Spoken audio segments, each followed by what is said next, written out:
Hello, hello, hello, and welcome to the third episode of Hustle Faithfully podcast. He's Ricardo. And he's Jonathan. Welcome, welcome, welcome. Hey, today we are going to be discussing everything that you produce must go down before it comes up. Today's reading is brought from Matthew 13, 1 through 23. We won't read the entire text because it's 23 verses. But those that are familiar with the parable of the sower, this is where Jesus compares the receptiveness of the heart to soil that's receptive to a seed. And there are four different heart types that he compares our hearts to, or soil types he compares our heart to. There's the hard heart, or hard soil. There's shallow heart, or shallow soil. There's the crowded heart, or rocky soil. And then there's the fruitful heart, which is the fertile soil. So this discussion that we're going to have is we're going to use that as the type for what we're talking about when we talk about those things that grow must go down before they go up. That's right. This encompasses way more than just a basic seed. Of course, this story is a metaphor. It could be a watermelon seed. It could be the seed of your dreams. It could be the seed of your relationships, of your friendships. This is metaphorically speaking for the seeds that you plant in life and to make them grow, make them blossom. So what happens when you take a seed and you drop it on, say, a driveway or in the middle of the street? What happens to those seeds? Those seeds, those scattered seeds that nothing is done with, like knowledge that you gain, whether it's on a podcast like this, in reading, mentorship, or whatever it is, it ends up being scattered because it never lands in fertile soil or gets planted deep. So it's surface level, so it gets stolen or not utilized. That's right. And the birds come down, the squirrels run off with it, and it produces absolutely nothing. So I'm going to bring you the good news today. All you have to do is find the fertile ground, plant the seed, and then walk away, and your job is finished. You're done. I wish it was that easy. Right? So there's more to harvesting a seed. Yeah. How does that look? Well, I mean, like any good farmer, I mean, we got a bunch of city boys on here, a bunch of city people, but I'm from the country. Jonathan is too. We know that if you're going to have and harvest, then you have to put the work in order for the seed to be in position to do what a seed does. That's right. Seed has life in it, but you have to give it what it needs to grow. So it has to go in the ground, but the only way it gets sitting there is intentionally. That's right. And when you harvest the seed, that comes after many, many, many months of preparation. Mm-hmm. There is so much. You got to water it. You have to water it every day. My oldest daughter has a watermelon plant in our yard. Now, this was in a pot until just a couple of days ago, and her and my oldest son went out and planted it in the yard because it had just grown up way too much. The beauty to this seed is it just started as a little seed, very small seed, and my daughter has been out daily watering it, making sure that it's getting the right sunlight, the right nutrients and everything. Now that seed has arms on it that are probably 4 feet long. Right. And there's 2 or 3 different vines that are coming off of it now. That is all because she took a little simple handheld seed and nurtured it daily. Yeah. Now here's the interesting thing. Even though there's big arms, big vines on this plant, there's still no watermelon. Right. After months of pouring into it, after months of daily devotion to taking care of it, technically there's still nothing there. Right. It's a watermelon seed. She's not doing this for the beauty of the vine. She's doing it for watermelon. Right. That's just like everything in life. When you plant a seed, you have to nurture it. You have to grow it.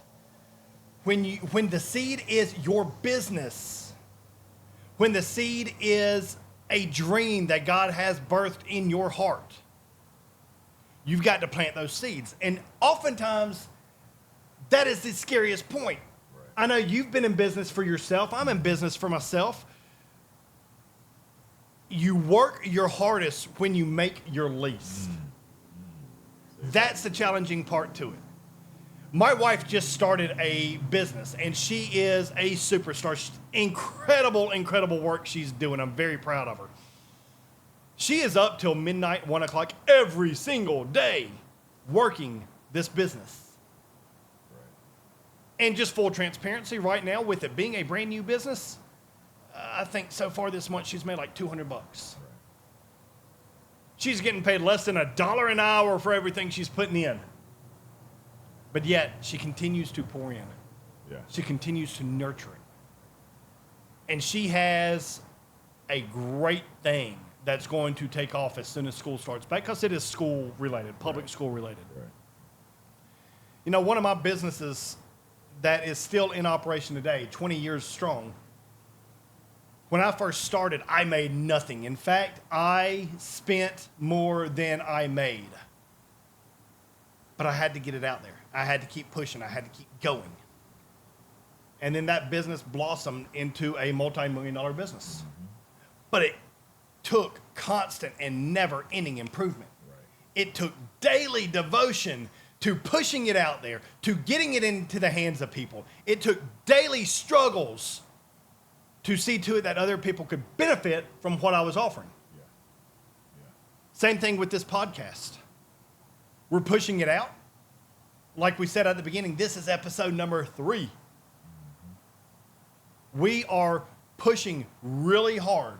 Yeah. And we're thankful for every single viewer and every single listener that's here. And it will continue to grow. Yeah, it will.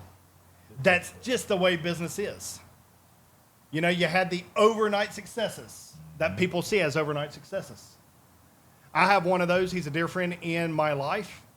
He is actually the absolute motivator on YouTube.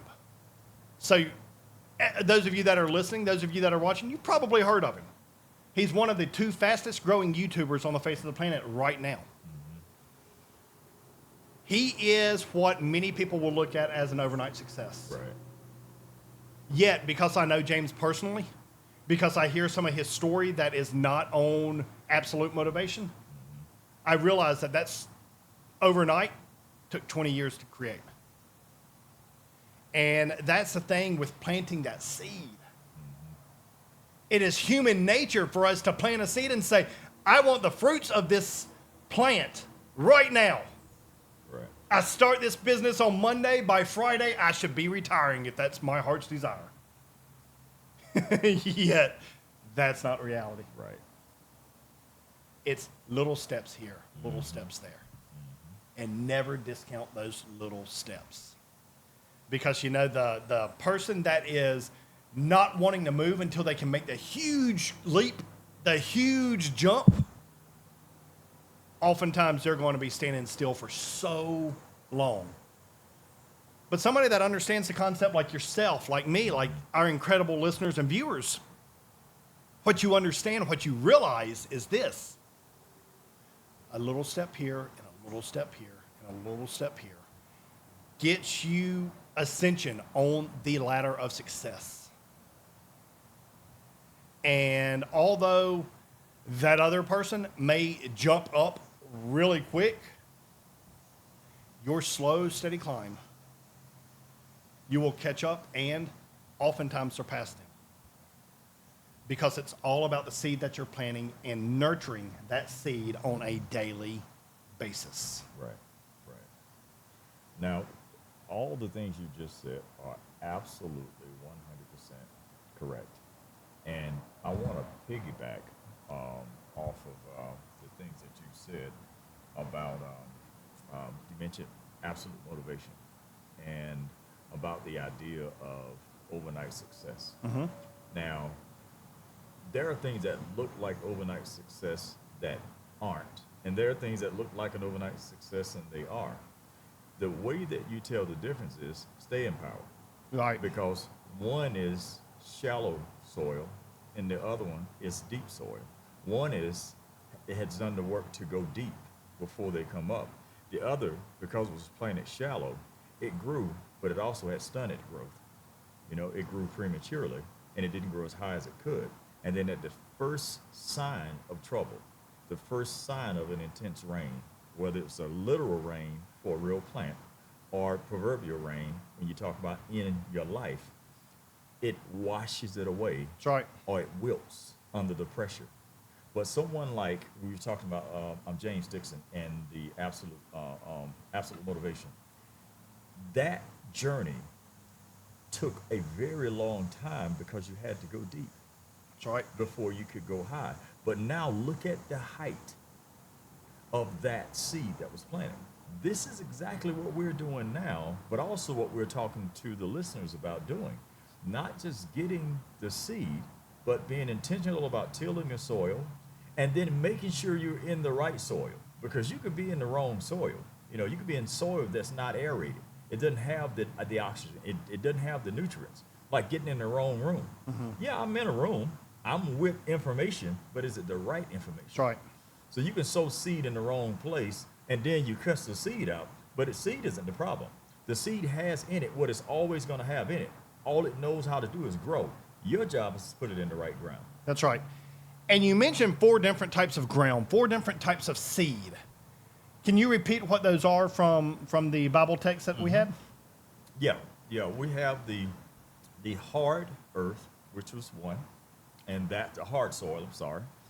You have the rocky soil. You have the soil that is shallow, and then you have fertile ground or fertile soil. So those are 4 different types that you have when it comes to planting seed. How do you find fertile ground? Well, for me, this is just speaking from my own personal experience. I found fertile ground by associating with people who are doing the thing in their life and succeeding in ways that I myself want to succeed. I know that going back to the places that I've been that didn't produce the fruit that I wanted is the wrong place to go to. Right. Like, I can't go to familiar ground because it's familiar to me. I know my way around it. I know the best places to be in this familiar area, but none of that produced fruit. Right. So it's finding soil or finding relationships, find mentorships, find networks, find groups of people that are succeeding in ways, and then those that are succeeding in a way where their goal is to impact and to share information. They're sharing seed because they have fruit. Mm-hmm. Typically, people that have a lot of seed to share means that they produce a lot of fruit, so there's an abundance of seed to go around. Their goal is to help others know how to grow their own fruit, not just simply give them seed. That's right. So once you once you plant the seed, then you have to water it, you have to nurture it. How does that correlate into life, into business? Because unless the listeners and the viewers are farmers, Right. planting the seed's not really that big of a deal in a literal sense, planting a seed. So how does planting a seed work in business? Right. Well, the one thing about it is the information that we get now, that you and I have gotten, the information we're sharing, these are seeds in the sense that this is knowledge, this information that's gained. And then you take that information and then you apply it. The applying it is the sowing of the seed in the soil. Right.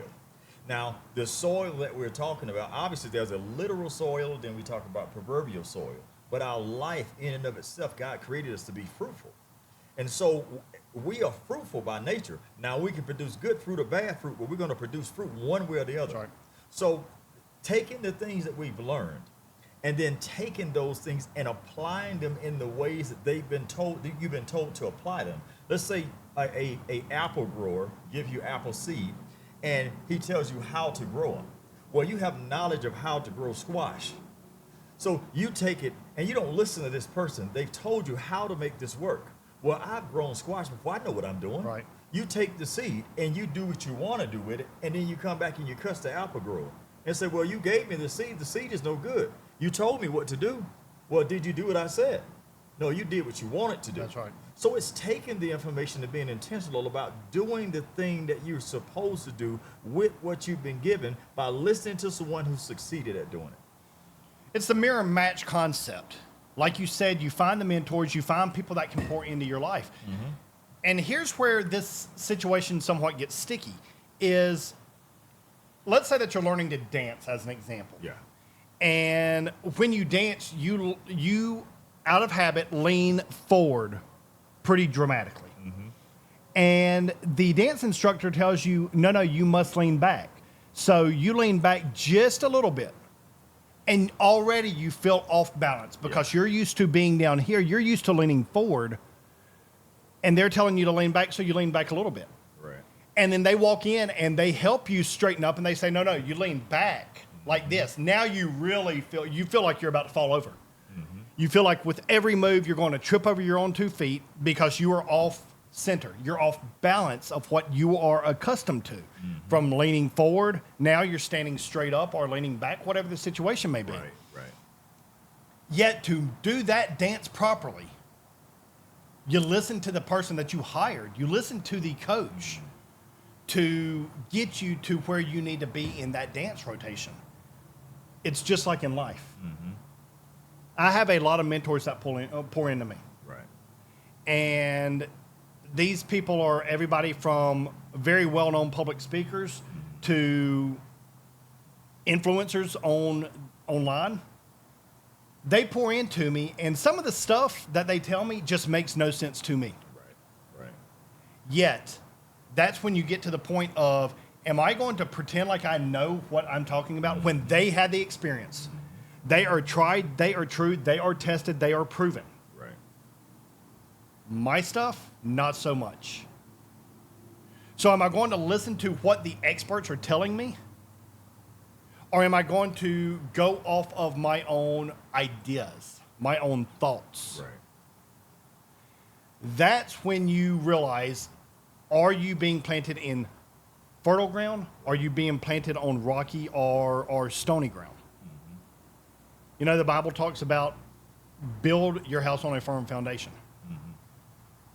Same concept goes with seeds. You must plant in a fertile foundation.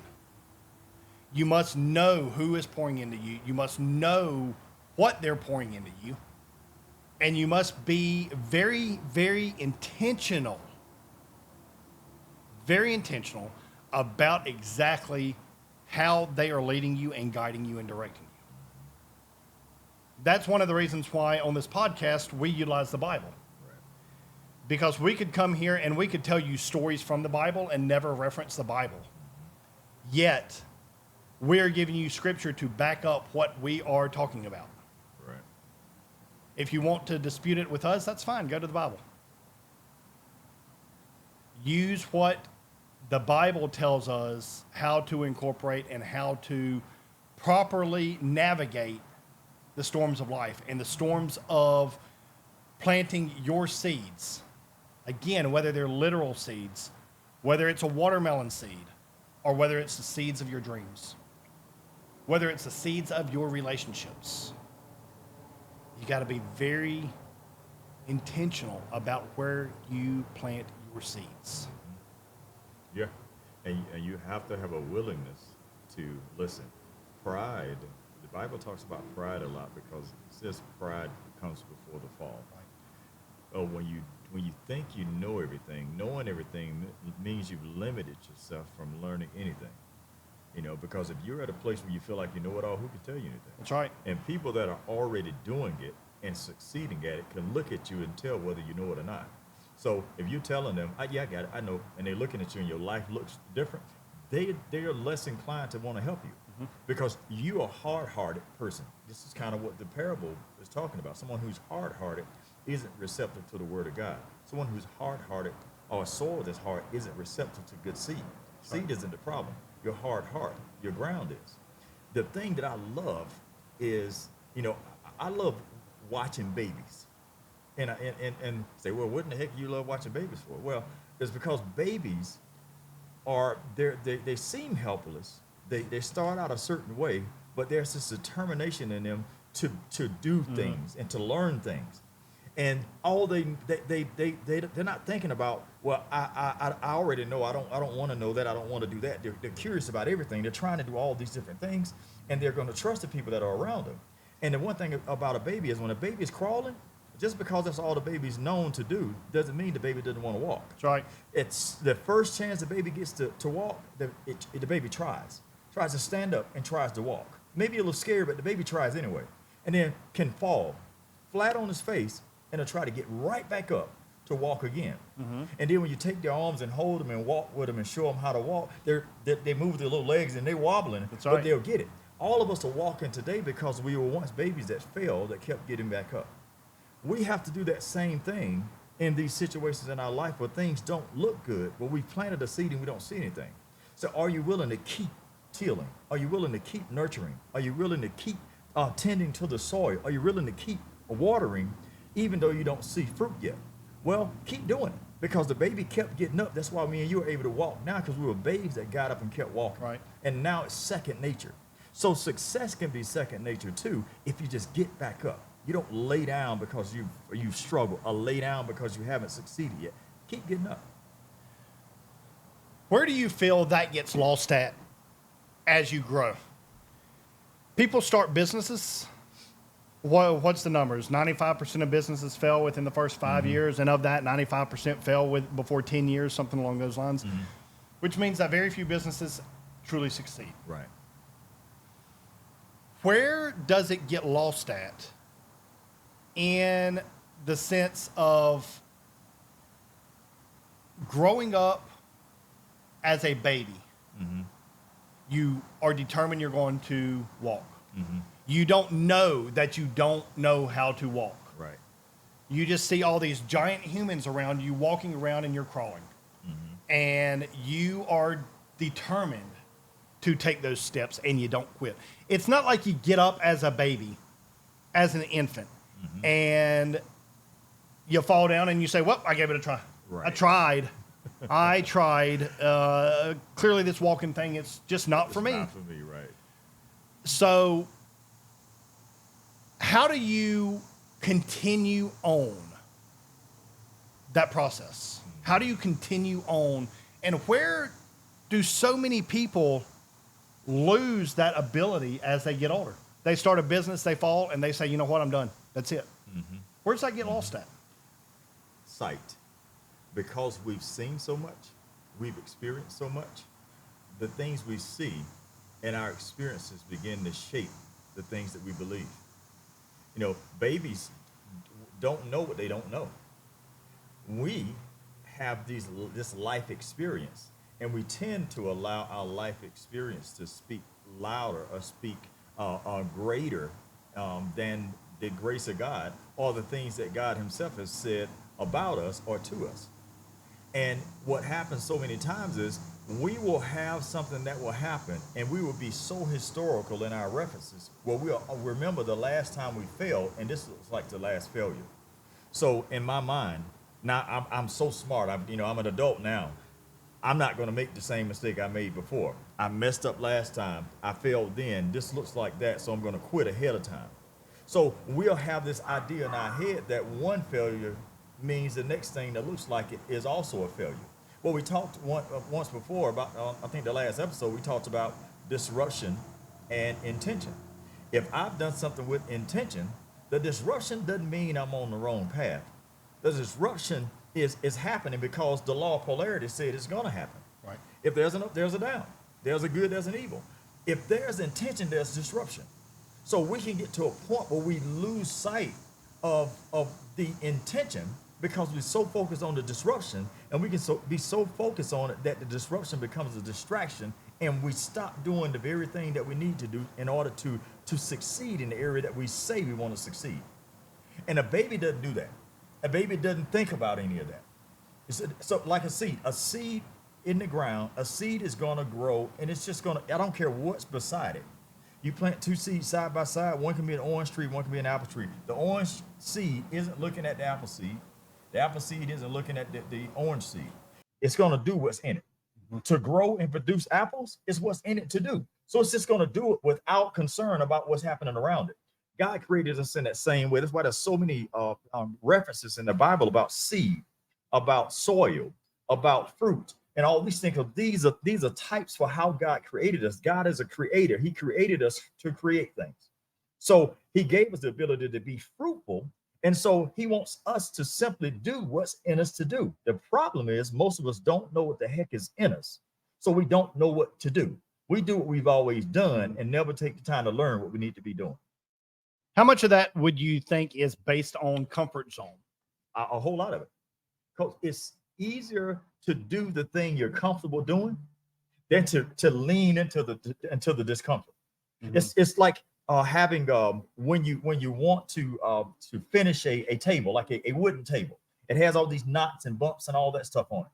When you run your hand across it, you might get splinters if you don't sand it. But in order to get it to where it's smooth and things work like they should, or they look like they should, it requires sandpaper. It requires some abrasion. So our life is the same way. If we don't lean into the disruption, into the sandpaper, into the thing that's abrasive, those knots on us, that wrong thinking, all those things that get in the way of us becoming and being and doing the things we're supposed to become and do, we don't do them because we still have these things that prevent us from becoming all we're supposed to become, because God will allow us to go through things so that these things can be rubbed off of us, that we can be refined, and if we're not refined, then we're going to have all these impurities that get in the way, and it prevents us from doing the very thing that we've been created to do, but we don't do them because every time we're in a situation where this thing is happening that's uncomfortable, that's going to help get out of us those things that are in us, we shrink away from it because there's pain. And sometimes healing hurts. Healing does hurt, and there is pain with it. Whenever you switch career paths, whenever you switch what you're doing, it's going to come with a certain level of pain. Oh, yeah. You know me well. You know that I have a 20-year history in the commercial services business. Yeah. And I switched my focus and my career path some time ago. Mm-hmm. And I vividly remember the pain and the struggles with it. Yeah. Oh, yeah. Because number one, you go from something that you have been accustomed to for many, many, many years, something that you know very well, into something that you have an idea about simply because you have studied it for many years before you even started yourself.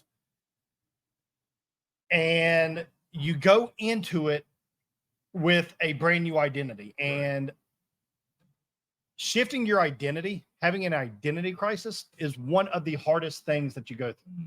You go through an identity crisis when you have no kids, and then you have your first kid, then you have your second, then your third. It's a new identity every time around. Right. You go through a new identity when you get married or divorced. You go through a new identity when you are viewed as this work person, and then you switch to this work person, especially when it's a huge shift. Yet, when God calls you to plant your seed in different ways, in different arenas, how do you know if it's God telling you to do it, or if it's ego, or if it's just you're tired of what you were doing? How do you know? Get on your knees. Like, you have to pray your way through it. I mean, the Bible says that God knows the plans that he has for us. And if he knows the plans, you can't plan your life without it. Like, you have to consult with him about the things that's going on in your life, and the desire to know what's happening or what you're supposed to be doing. You have to go to him. I cannot go anywhere else and get the information about me, because I didn't create me. He created me. So no one else has the power or authority to speak over me in the way that the creator does. I would consult Apple about a Ford truck. Why would I do that? Ford created it. They built it. They know all the intricacies of this vehicle. So why in the heck would I consult with someone that didn't create it? Right. So in order to find these things out, we have to go to him and not wait until things get so bad in our life, when things get so chaotic, that we can't see our way clear, and we're in a position where we'll take anything. Because what will happen then, if we're in such a desperate situation, the enemy will dangle something that looks like the thing we need, and we'll grab it because we're so desperate. Desperation will cause you to do things that you would normally do when your rational mind is available to you, but you're in survival mode. And so instead of waiting until you can be deceived because you're in such a position, you're so desperate, anything looks like hope. Go to your knees and pray and ask God to show you yourself, not help you do what you want to do, but show you who he created and what it is that you're here for. Not what am I, but why am I here? Mm. That leads you to being unstoppable. Yes, sir. It truly does. Because the Bible talks about, I can do all things through Christ who strengthens me. That's great. Philippians 4:13. Yet you also have to be in alignment with your purpose, with what you're supposed to be doing, Right. with what God created you to be, with what God created you to do. We all have different skill sets. We all have different skill levels. There is no point in attempting to be something that you are not. You can never be authentic being somebody that you were not created to be.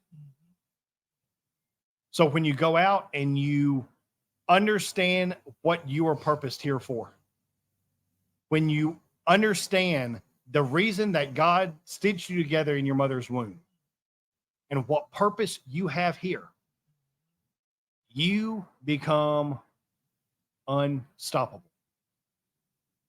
And when you have God in your life, greater is he that is within me than he that is within the world. You can accomplish anything. You can accomplish everything. You know, we are not here to be everything to everybody, but you are here to be who you're supposed to be to who you're supposed to be it to. That looks different for everybody. It does. You know, you have churches that have tens of thousands of people in them, and you have churches that operate each week with 10 people. You have churches that being the pastor is that pastor's full-time job. You have churches that the pastor can't even take a salary because there's no money there. Does that mean that one was called more than the other? I don't believe so. I believe that they were called to the same ministry. Now, there are marketing, there are techniques that one's utilizing that the others are not to draw in more people. That's not debatable. Yet, when you are called to minister to people, as an example, minister to who God has you there to minister to. Some people may make a huge name out of their ministry, and some people might not.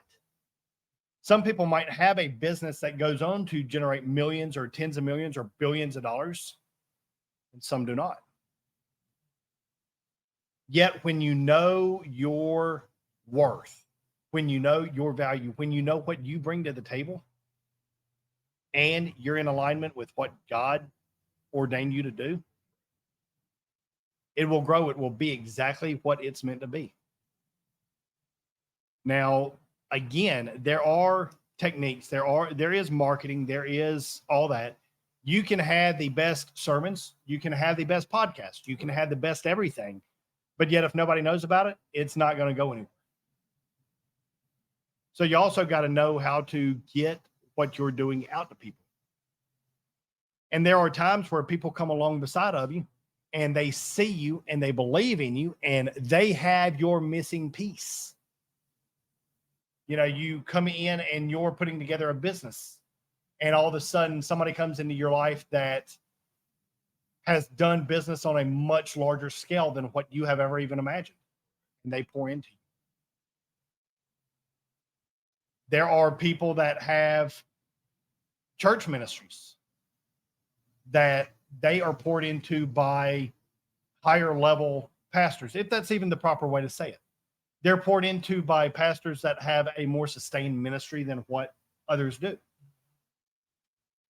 that goes back to exactly what you were saying earlier about term was the dumbest person in the room. You know, I'm here to tell you that's the best room to be in. It is the best. It's intimidating. It's scary. It might fuel some anxiety. It's the best room to be in. I remember one of my very first speaking engagements live on stage. I was around a lot of powerhouses. I was around people that had been doing it for decades. I was intimidated. And I don't get intimidated very easily. But you know what? That was the best room for me to be in right at that very moment. When you're the smartest person in the room, find yourself a new room. Always find those that you can grow from. Always find those that you can pour into and help them grow. It's a slingshot effect. In fact, this episode of Hustle Faithfully podcast was brought to you by Slingshot's book, 13 Powerful Catapults for Life Transformation. Get your copy today at bit.ly/slingshots-Amazon. Again, that's bit.ly/slingshots-Amazon for your copy of Slingshots, 13 Powerful Catapults for Life Transformation. Thank you, Slingshots, for the sponsorship. So when you are progressing to that next level, what have we established today? You must plant that seed on rocky ground. Right? Wrong answer. Wrong answer. Wrong answer. Yeah, it's wrong answer. You must plant that seed on fertile ground. Yes, sir. And then you must nurture it. You must see to it that it grows and that it expands. When my kids who had the watermelon plant in the yard see that first watermelon and we eat watermelon that first night, my Haley Noel is going to think back and think of all the time that it took to grow that watermelon, months and months and months, maybe years. I don't know how long it takes a watermelon to grow. I don't know. But I'll tell you, having a family of 8, that watermelon's going to be gone in minutes. It took months or a year to cultivate, yet in minutes it's gone. But they're having to do it on fertile ground. What's your dream? What's your vision? What is your calling? Plant it on fertile ground and tend to it daily. See to its growth daily. Keep it growing daily. And you will get there. Take those small steps each and every single day. Climb one rung on the ladder. You don't have to make big strides. You don't have to make huge accomplishments. Just one little step, and you'll be there. Amen. Live life with intent and not by default, and you'll learn to live life on your own terms. Powerful.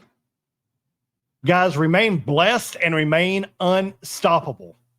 We will see you again next week for episode 4 of Hustle Faithfully podcast. Until then, be blessed. Be unstoppable. Thank you for listening to Hustle Faithfully. Be sure to tune in next Thursday, 12 noon Eastern, for another inspirational word from Jonathan Ellis, the champion maker, and Ricardo McNeely. Again, that is next Thursday, 12 noon Eastern, with Hustle Faithfully. Until then, stay positive, stay motivated. Much love.